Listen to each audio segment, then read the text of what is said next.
If he called you into that position, no matter how overwhelming the position is, it's because he believes that you are the woman for the job. And so our task then becomes to ask God, what is it that you know about me that would have you place me in this position? Because if you place me in this position, then you know something about me that I don't know yet. And sometimes our greatest prayer should be, God, would you open up my eyes so that I can see who I am supposed to be in your kingdom? That I would trust that you place me in this position because no one else could do it like me. Enmity means the state or feeling of being actively opposed or hostile to someone or something. In Genesis 3:15, God says to the serpent, I'm going to put enmity between you and the woman, and that her seed will bruise your head, but your seed will bruise her heel. That word enmity, I love that word enmity. I'm going to read it one more time. It says, the state or feeling of being actively opposed or hostile to someone or something. And I don't know about you, but there are moments for me when I feel that enmity. I feel that opposition from the enemy. I feel that hostility from the enemy. It's like I take 2 steps forward and sometimes he takes me 10 steps backwards. It feels like every time I start pursuing that vision and that identity that God has for me, that he sends someone who reminds me of who I used to be, or the shame from who I was creeps up behind me. I feel that hostility every time I start pressing towards the mark. And so that enmity is such a powerful word that I don't think that I could replace it with anything else. But what I love is that God didn't just say that I'm going to put the enmity against the woman from the serpent. He says that this enmity is going to be a 2-way street. That the woman is not just going to feel opposed by the serpent, but that the woman is going to represent opposition for the serpent as well. Somebody understands that what I'm saying is that when a woman steps into her purpose, and when a woman steps into who she is in God, that the enemy may have some opposition, but she is opposition for the enemy too. That means that when you registered for Propel and you made arrangements for the kids and you decided that you were going to be in here by any means necessary, I'm going to stand in line at 7 a.m. not because I don't have anything else to do, but because I am opposition for the enemy. And there's a word waiting somewhere with my name on it. I am the enemy's opposition. I know it doesn't look like it because of all I went through, but I'm just dusting off the dirt from what I went through so that I can become the enemy's opposition. I'm not in here to be cute. I'm not in here to play games. I'm in here because I'm opposition against the enemy. He's claimed too many of my women. He's claimed my mother. He claimed my sister, but he can't have me. I'm opposition. I'm your worst nightmare.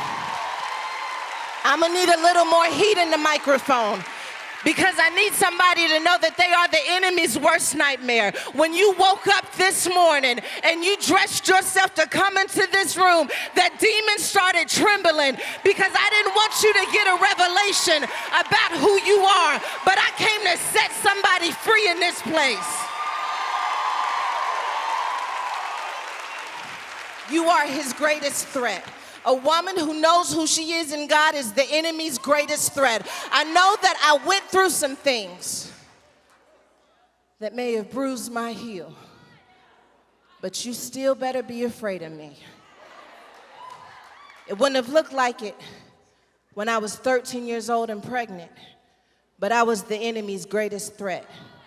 It wouldn't have looked like it when you were going through divorce, but you were the enemy's greatest threat. It wouldn't have looked like it when you were struggling with that addiction, but you were the enemy's greatest threat. You are his opposition. And that is why there will always be war over what a woman can put in the earth.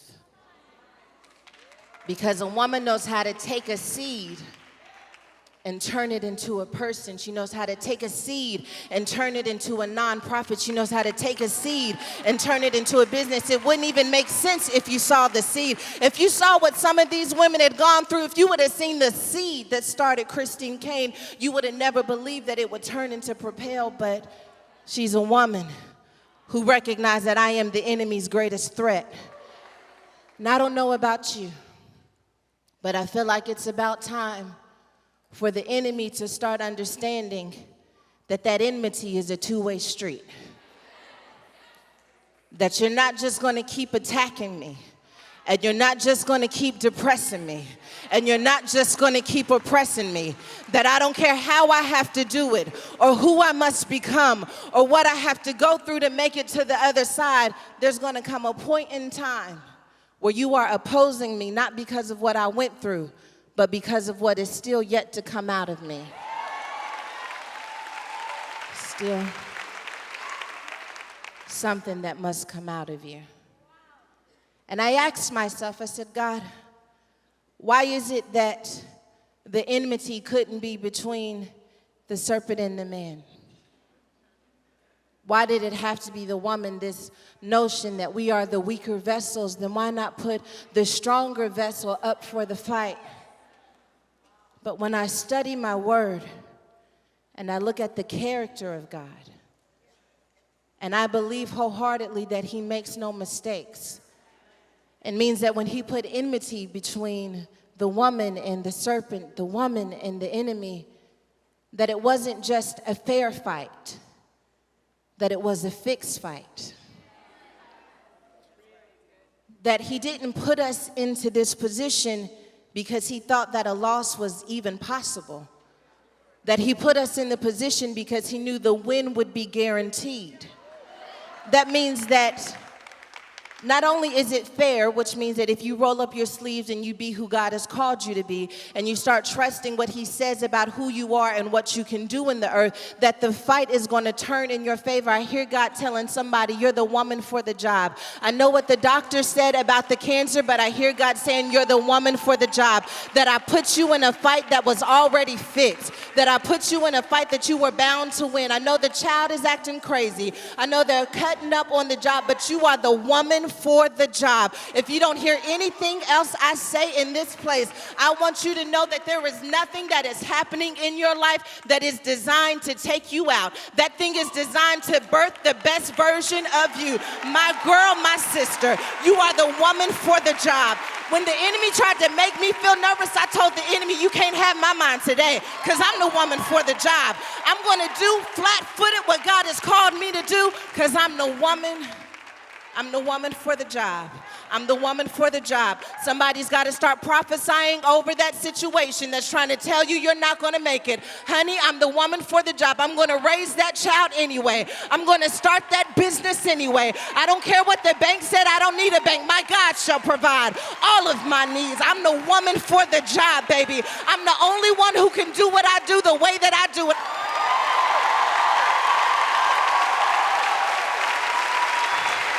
And you're the woman for the job. You're the woman for the job.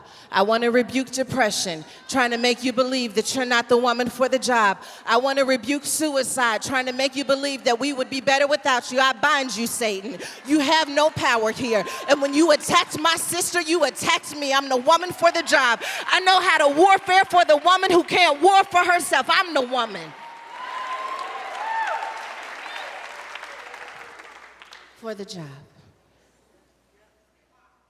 So, when we talk about positioning and the way that life has the tendency of putting us in positions that we don't always feel qualified for, I can't help but think about Mary and how God saw that she was the woman for the job, even though Mary initially didn't believe that she was the woman for the job. Man, I can relate to that. Someone says, Pastor, I want to believe that I'm the woman for the job, but if I'm honest, I don't feel qualified. I'm in position, but I don't feel qualified for the position I'm in. And the position is trying to make me believe that I don't have what it takes to make it to the other side. And for a moment, I want to glean some wisdom from Mary that I hope can help you in the position that God has placed you in. Because if we remember, God doesn't make mistakes. And if he called you into that position, no matter how overwhelming the position is, it's because he believes that you are the woman for the job.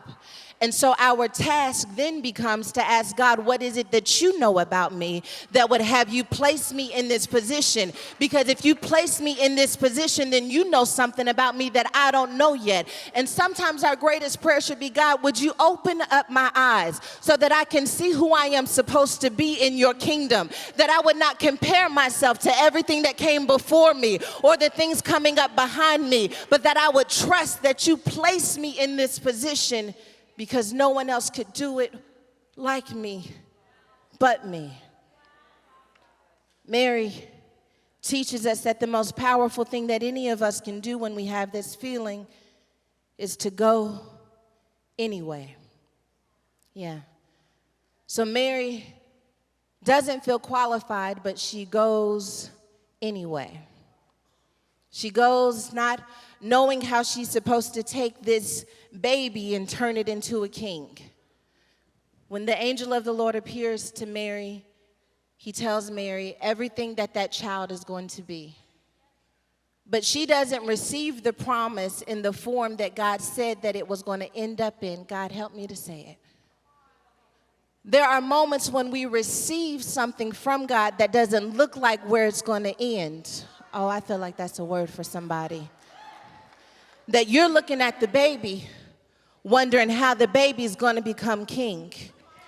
You're looking at the small thing, trying to figure out how is that ever going to become the big thing. God, you told me that I would be the one that would break the generational curse, but right now I look like every other generation that came before me. How am I going to take this small thing and turn it into a big thing? God, you told me that you would bless my business, but I can't even get the financing I need. God says, I didn't give it to you in the form that it's going to end up in. I gave it to you in the form that would grow you up into the person who could raise it into everything that it could be.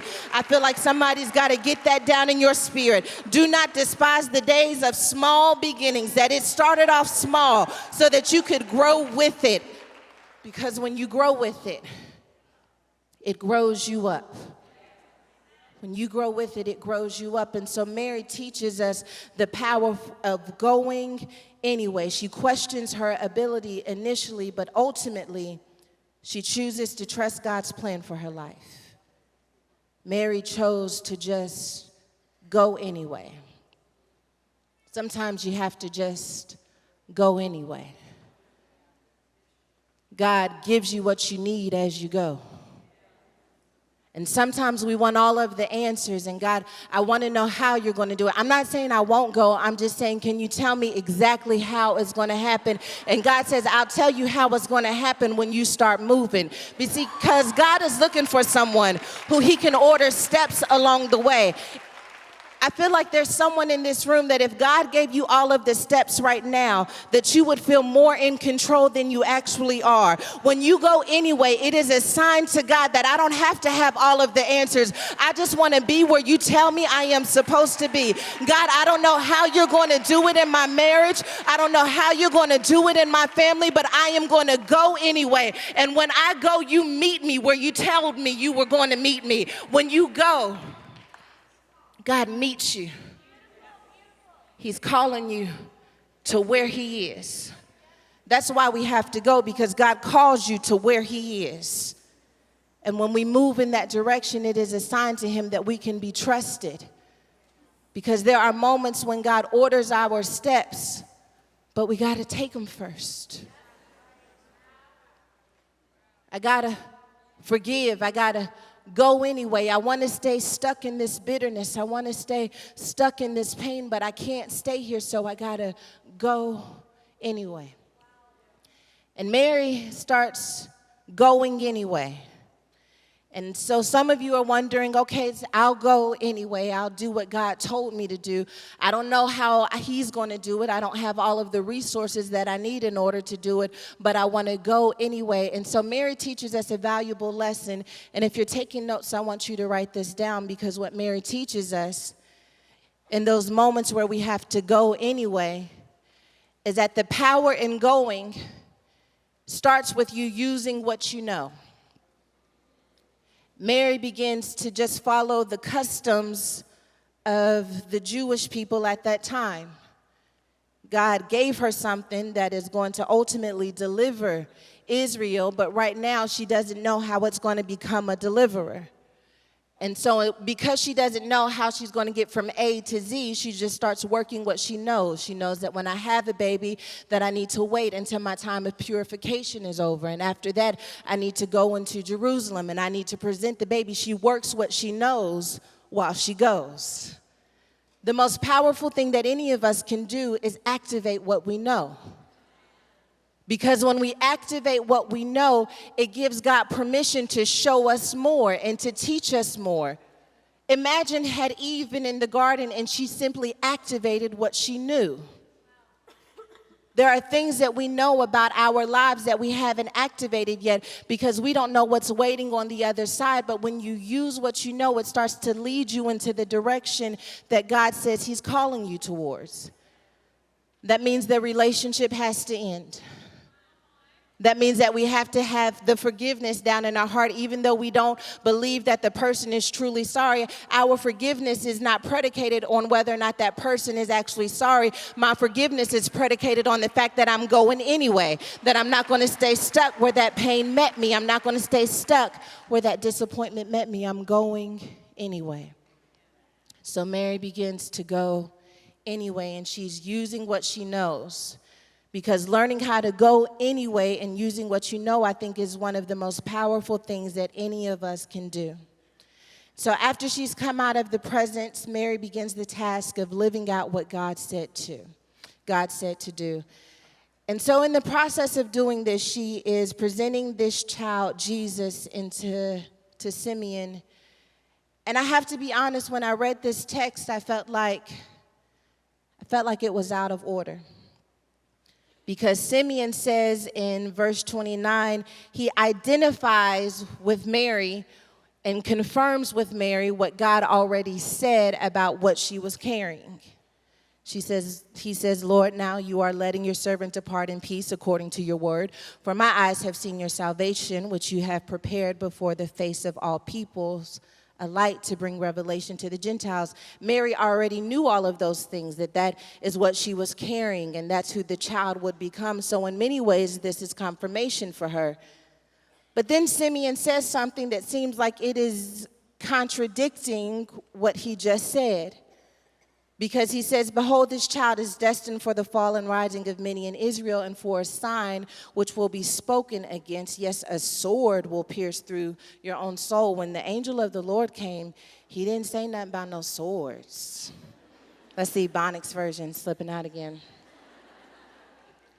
God, when you gave me the promise, when you told me what I was carrying, when you told me who I would become, when you told me I was fearfully and wonderfully made, when you told me that all things were going to work together for my good, you didn't tell me about the swords that were going to be a part of the journey. This feels like a contradiction from what you said. I don't know if anyone else in this room has ever been in a position where God made you a promise, but then a sword came and the sword didn't look like the promise, and the trauma didn't look like the promise, and the bankruptcy didn't look like the promise. God, how am I supposed to lay hold of the promise with a sword piercing through my soul? I felt like Simeon should have given the bad news first and then the good news. I felt like he should have said, all of these things are going to happen, but he's going to be resurrected and everything's going to be okay in the end.